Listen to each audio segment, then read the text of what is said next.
En este video hablaremos sobre un proceso muy importante para la vida en nuestro planeta, la entrada del dióxido de carbono a las plantas por fotosíntesis.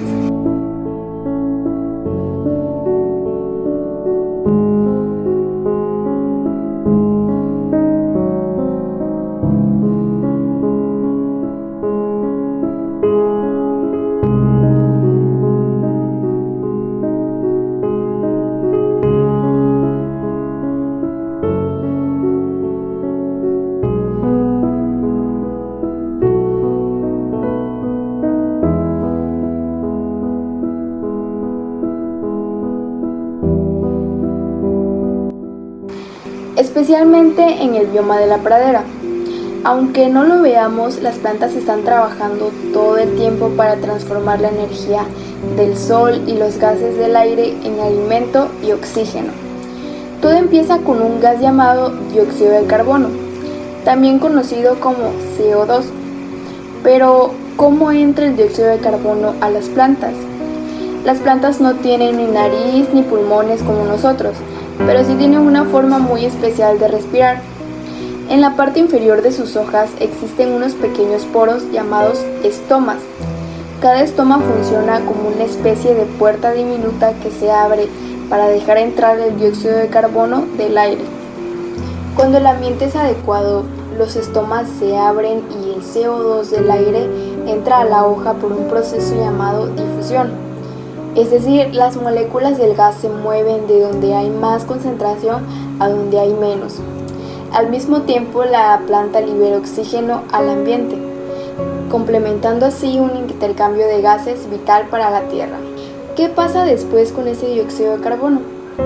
Una vez que el CO2 entra a la hoja, viaja hacia unas estructuras microscópicas llamadas cloroplastos, que están dentro de las células vegetales. Ahí la fotosíntesis, un proceso en el que la planta utiliza tres elementos: la energía del sol, el agua que absorbe por las raíces y el dióxido de carbono del aire. Con la ayuda de un pigmento verde llamado clorofila, la planta transforma todo eso en glucosa, que es un alimento, y en oxígeno, que libera el aire. Podemos decir que gracias a la fotosíntesis las plantas fabrican su propia comida y al mismo tiempo limpian el aire que respiramos. En el bioma de la pradera, las praderas son extensas zonas cubiertas por pastos y hierbas donde la fotosíntesis ocurre constantemente. Las plantas de este bioma, como el pasto, el trigo, la cebada y la avena, están adaptadas para captar el dióxido de carbono de manera muy eficiente. Muchas de ellas realizan un tipo de fotosíntesis llamada C4, que les permite aprovechar mejor el CO2 y soportar altas temperaturas y sequías. Esto es muy útil porque en las praderas el clima suele ser muy cálido y con poca agua. Gracias a estas adaptaciones, las plantas de la pradera crecen rápidamente, alimentan a los animales herbívoros y ayudan a mantener el equilibrio del ciclo del carbono. La importancia de este proceso. Bueno, la entrada del dióxido de carbono a las plantas no solo sirve para que ellas crezcan, sino también tiene un gran impacto en el planeta.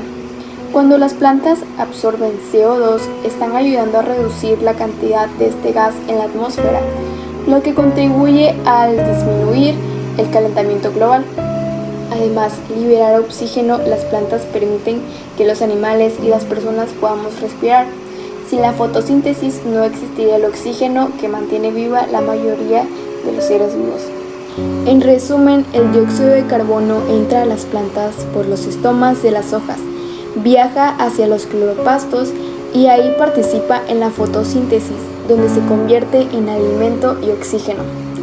Este proceso, que parece tan simple, en realidad es uno de los más importantes para mantener la vida en el planeta. Las plantas de la pradera son un gran ejemplo de cómo la naturaleza se aprovecha del sol, el aire y el agua para crear energía y sostener a todos los seres vivos.